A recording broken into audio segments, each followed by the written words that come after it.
বর্ষার এই ভরা মৌসুমে বাজার সয়লাভ হওয়ার কথা ছিল রূপালী ইলিশের, কিন্তু রাজধানীর বাজারের চিত্রটা ঠিক তার উল্টো। থরে থরে সাজানো ইলিশ থাকলেও তা দেখে দীর্ঘশ্বাস ফেলা ছাড়া উপায় নেই সাধারণ ক্রেতাদের। 1 কেজি ওজনের ইলিশ কিনতে পকেট থেকে খসাতে হচ্ছে প্রায় 3000 থেকে 3200 টাকা। এ চিত্র শুধু বাজারে নয়, নদী কিংবা গভীর সমুদ্রেও। ট্রলার নিয়ে দিনরাত জাল ফেলেও মিলছে না কাঙ্ক্ষিত মাছের দেখা। নদী ও সাগরের পানির নাব্য সংকট, মাত্রাতিরিক্ত দূষণ আর নদী ভরাটের কারণে এবার দিক বদলেছে ইলিশের ঝাঁক।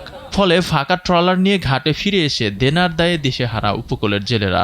পায় কিছু ঝাটকি 6-7 কেজি, এতে আমাদের চালানি ওঠে না। আমাদের এই বছর সিজনটা খুবই খারাপ, বুঝতে দেশে আমরা নদীর দিকে ঠিকঠাক মাছ মারা পাই না, বড় ইলিশ পাওয়া যায় না, ছোট ইলিশ পাওয়া যায়। ওদের আমাদের ব্যবসা নিতে তেমন একটা চলে না। গত বছরের তুলনায় এই বছর বড় ইলিশ অনেকই কম। মাছ আপনার যে সাগরের সমুদ্রেই তো আপনার যে ধরা পড়ে না, জেলেরা মাছ পাচ্ছে না তো।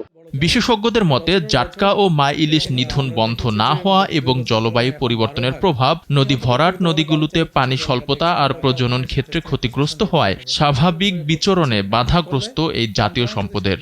আগে তো শুধু ইন্ডাস্ট্রিয়াল বর্জ্য ছিল, এখন প্লাস্টিক পলিউশন এটার সাথে যোগ হয়েছে। ইলিশ সাগর থেকে নদীতে আসতে পারছে না।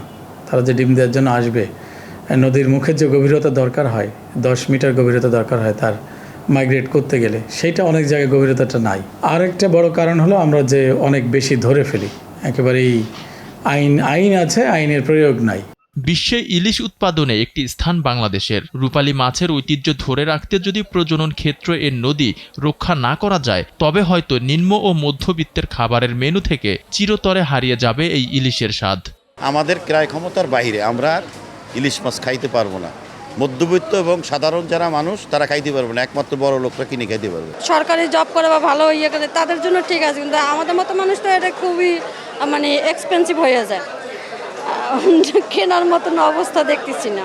সরকারি উদ্যোগ আর প্রাকৃতিক পরিবেশ রক্ষা না করা গেলে রূপালী ইলিশের স্বাদ হয়তো একদিন সাধারণ মানুষের কাছে শুধুই গল্প হয়ে থাকবে, এমনটাই মনে করছেন সংশ্লিষ্টরা।